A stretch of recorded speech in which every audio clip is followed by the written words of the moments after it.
ಎಲ್ರಿಗೂ ನಮಸ್ಕಾರ. Welcome to Sandhya Shetty's kitchen. ಇವತ್ತಿನ ವಿಡಿಯೋದಲ್ಲಿ ಪುದೀನ ಸೊಪ್ಪನ್ನು ಗ್ರೈಂಡ್ ಮಾಡಿಬಿಟ್ಟು ಟೇಸ್ಟಿಯಾದಂಥ ಪುದೀನ ರೈಸ್ನ ಪ್ರಿಪೇರ್ ಮಾಡ್ತಾ ಇದ್ದೀನಿ. ಬೆಳಗಿನ ತಿಂಡಿಗೆ ಮಧ್ಯಾಹ್ನದ ಊಟಕ್ಕೆಲ್ಲ ತುಂಬಾ ಚೆನ್ನಾಗಿರುತ್ತೆ. ಹಾಗೆಯೇ ಲಂಚ್ ಬಾಕ್ಸ್ಗೆ ರೆಡಿ ಮಾಡ್ಕೊಡ್ಬೋದು. ಇದನ್ನು ಜಾಬ್ಗೆ ಹೋಗೋರಿದ್ರೆ ಅಥವಾ ಮಕ್ಕಳೆಲ್ಲ ಸ್ಕೂಲ್ಗೆ ಹೋಗೋರಿದ್ರೆ ಬಹಳ ಬೇಗನೆ ರೆಡಿ ಮಾಡ್ಕೊಡ್ಬೋದು ಲಂಚ್ ಬಾಕ್ಸ್ಗೆ. ತುಂಬಾ ರುಚಿಯಾಗಿ ಬರುತ್ತೆ. ಬನ್ನಿ ಹಾಗಿದ್ರೆ ರೆಸಿಪಿ ಹೇಗಿದೆ ಅಂತ ನೋಡೋಣ. ನಾನಿಲ್ಲಿ ಒಂದು ಮುಷ್ಟಿ ಆಗೋಷ್ಟು ಪುದೀನ ಸೊಪ್ಪನ್ನು ತೊಗೊಂಡಿದ್ದೀನಿ. ಪುದೀನ ಸೊಪ್ಪನ್ನು ಚೆನ್ನಾಗಿ ತೊಳೆದ್ಬಿಟ್ಟು ಒಂದು ಮುಷ್ಟಿ ಆಗೋಷ್ಟು ಪುದೀನ ಸೊಪ್ಪನ್ನು ತೊಗೊಂಡಿದ್ದೀನಿ.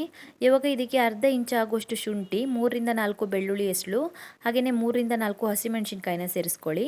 ಹಸಿಮೆಣಸಿನ್ಕಾಯಿ ಜಾಸ್ತಿ ಖಾರ ಇರೋದಾದರೆ ಒಂದು 2 ಸೇರಿಸ್ಕೊಂಡ್ರೆ ಸಾಕಾಗುತ್ತೆ.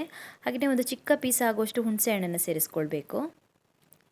ಅರ್ಧ ಈರುಳ್ಳಿನ ಕಟ್ ಮಾಡಿಬಿಟ್ಟು ಸೇರಿಸ್ಕೊಳ್ತಾ ಇದ್ದೀನಿ.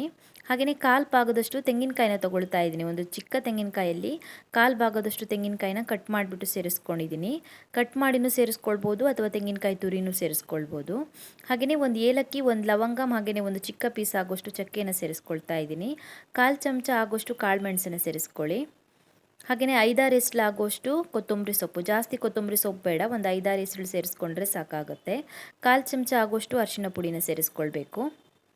ಒಂದು 1/4 ಲೋಟ ಆಗೋಷ್ಟು ನೀರನ್ನು ಸೇರಿಸ್ಬಿಟ್ಟು ನೈಸಾಗಿ ರುಬ್ಕೊಳ್ಬೇಕು ಮಸಾಲೆನ. ಜಾಸ್ತಿ ನೀರು ಸೇರಿಸೋದು ಬೇಡ, ಸೊಪ್ಪಲ್ಲಿ ಆಲ್ರೆಡಿ ನೀರಿನ ಅಂಶ ಇರುತ್ತೆ. ಹಾಗಾಗಿ 1/4 ಲೋಟ ಆಗೋಷ್ಟು ನೀರನ್ನು ಸೇರಿಸ್ಬಿಟ್ಟು ನೈಸಾಗಿ ರುಬ್ಕೊಳ್ಳಿ ಮಸಾಲೆನ. ನಾನು ರುಬ್ಬಿಟ್ಟು ತೊಗೊಂಡು ಬಂದಿದ್ದೀನಿ. ಇವಾಗ ಪುದೀನ ರೈಸ್ನ ರೆಡಿ ಮಾಡ್ಕೊಳ್ಳೋಣ. ಮೊದಲಿಗೆ ಒಂದು ಬಾಣಲಿನ ಕಾಯಿಸ್ಬಿಟ್ಟು ಅದಕ್ಕೆ 5ರಿಂದ 6 ಚಮಚ ಆಗೋಷ್ಟು ಎಣ್ಣೆನ ಸೇರಿಸ್ಕೊಳ್ಬೇಕು. ಎಣ್ಣೆ ಚೆನ್ನಾಗಿ ಕಾದ ನಂತರ ಅದಕ್ಕೆ 1/4 ಚಮಚ ಆಗೋಷ್ಟು ಸಾಸಿವೆ, ಅರ್ಧ ಚಮಚ ಆಗೋಷ್ಟು ಉದ್ದಿನಬೇಳೆ, ಹಾಗೆಯೇ 1 ಚಮಚ ಆಗೋಷ್ಟು ಕಡಲೆಬೇಳೆನ ಸೇರಿಸ್ಕೊಳ್ಬೇಕು. ಹಾಗೆಯೇ 10ರಿಂದ 12 ಗೋಡಂಬಿನ ಸೇರಿಸ್ಕೊಳ್ಬೇಕು. ಗೋಡಂಬಿ ಸೇರಿಸ್ಕೊಳ್ಬೋದು ಅಥವಾ ಕಡಲೆಕಾಯಿ ಬೀಜ ಆದರೂ ಪರವಾಗಿಲ್ಲ. ಚೆನ್ನಾಗಿ ಫ್ರೈ ಮಾಡ್ಕೊಳ್ಳಿ. ಇದನ್ನು ಒಂದು 30 ಸೆಕೆಂಡ್ಗಳ ಕಾಲ ಚೆನ್ನಾಗಿ ಫ್ರೈ ಮಾಡ್ಕೊಳ್ಳಿ. ಚೆನ್ನಾಗಿ ಫ್ರೈ ಮಾಡ್ಕೊಂಡ ನಂತರ ಇದಕ್ಕೆ ಒಂದು ಚೆನ್ನಾಗಿ ಕಟ್ ಮಾಡಿರುವಂಥ ಈರುಳ್ಳಿನ ಸೇರಿಸ್ಕೊಳ್ತಾ ಇದ್ದೀನಿ. ಮೀಡಿಯಮ್ ಸೈಜ್ ಈರುಳ್ಳಿಯಲ್ಲಿ ಒಂದು ಈರುಳ್ಳಿನ ಚೆನ್ನಾಗಿ ಕಟ್ ಮಾಡಿಬಿಟ್ಟು ಸೇರಿಸ್ಕೊಂಡಿದ್ದೀನಿ. ಮತ್ತೆ ಚೆನ್ನಾಗಿ ಫ್ರೈ ಮಾಡ್ಕೊಳ್ಳಿ. 1 ನಿಮಿಷದವರೆಗೂ ಚೆನ್ನಾಗಿ ಫ್ರೈ ಮಾಡ್ಕೊಳ್ಳಿ. ಈರುಳ್ಳಿ ಚೆನ್ನಾಗಿ ಫ್ರೈ ಆಗಿದೆ. ಇವಾಗ ಇದಕ್ಕೆ ಪುದೀನ ಸೊಪ್ಪಿನ ಪೇಸ್ಟನ್ನು ಸೇರಿಸ್ಕೊಳ್ಳೋಣ. ನಾವು ರುಬ್ಬಿಟ್ಕೊಂಡಿರುವಂಥ ಪುದೀನ ಸೊಪ್ಪಿನ ಪೇಸ್ಟನ್ನು ಸೇರಿಸ್ಕೊಳ್ಳೋಣ. ಚೆನ್ನಾಗಿ ಮಿಕ್ಸ್ ಮಾಡ್ಕೊಳ್ಳಿ. ರುಚಿಗೆ ತಕ್ಕಷ್ಟು ಉಪ್ಪನ್ನು ಸೇರಿಸ್ಕೊಳ್ಳಿ. ಅದು ಪುದೀನ ಪೇಸ್ಟ್ ಸ್ವಲ್ಪ ತಿಕ್ಕಾಗಿದೆ ನಾನು ರುಬ್ಕೊಂಡಿರೋದು. ಹಾಗಾಗಿ 1/4 ಲೋಟ ಆಗೋಷ್ಟು ನೀರನ್ನು ಸೇರಿಸ್ಕೊಳ್ತಾ ಇದ್ದೀನಿ.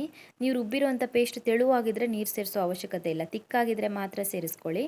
ಮತ್ತೆ ಚೆನ್ನಾಗಿ ಫ್ರೈ ಮಾಡ್ಕೊಳ್ಳಿ. ಮಿನಿಮಮ್ ಅಂದರೆ ಒಂದು 5 ನಿಮಿಷದವರೆಗಾದ್ರೂ ಫ್ರೈ ಮಾಡ್ಕೊಳ್ಬೇಕು. ಮಸಾಲೆ ಎಣ್ಣೆನಲ್ಲಿನೇ ಚೆನ್ನಾಗಿ ಬೇಯಬೇಕು. 5 ನಿಮಿಷ ಚೆನ್ನಾಗಿ ಫ್ರೈ ಮಾಡ್ಕೊಂಡಿದ್ದೀನಿ. ಮಸಾಲೆ ಚೆನ್ನಾಗಿ ಫ್ರೈ ಆಗಿದೆ ಪುದೀನ ಪೇಸ್ಟು. ಇವಾಗ ಇದಕ್ಕೆ ರೈಸನ್ನು ಸೇರಿಸ್ಕೊಳ್ಳೋಣ. ನಾನು 2 ಕಪ್ ಆಗೋಷ್ಟು ರೈಸನ್ನು ಸೇರಿಸ್ಕೊಳ್ತಾ ಇದ್ದೀನಿ. ಅಂದಾಜು 150 ಗ್ರಾಮ್ ಆಗೋಷ್ಟು ಇರ್ಬೋದು. ಇದು 150 ಗ್ರಾಮ್ ಆಗೋಷ್ಟು ಅಕ್ಕಿ ಇರ್ಬೋದು ಅಂದಾಜು. ಮಿಕ್ಸ್ ಮಾಡ್ಕೊಳ್ಳಿ ಚೆನ್ನಾಗಿ. ಪುದೀನ ಪೇಸ್ಟ್ ಜೊತೆಗೆ ರೈಸನ್ನು ಚೆನ್ನಾಗಿ ಮಿಕ್ಸ್ ಮಾಡ್ಕೊಳ್ಳಿ. ಚೆನ್ನಾಗಿ ಮಿಕ್ಸ್ ಮಾಡ್ಕೊಂಡ ನಂತರ ನಾನು ಇದಕ್ಕೆ 1 ಚಮಚ ಆಗೋಷ್ಟು ತುಪ್ಪನ ಸೇರಿಸ್ಕೊಳ್ತಾ ಇದ್ದೀನಿ. ನೀವು ಬೇಕಿದ್ದರೆ ಸ್ಟಾರ್ಟಿಂಗಲ್ಲಿ ಎಣ್ಣೆ ಹಾಕೋ ಬದಲಿಗೆ ತುಪ್ಪದಲ್ಲಿನೇ ಫ್ರೈ ಮಾಡ್ಕೊಳ್ಬೋದು. ನಾನು ಸ್ಟಾರ್ಟಿಂಗ್ ಎಣ್ಣೆ ಹಾಕ್ಕೊಂಡಿದ್ದೆ.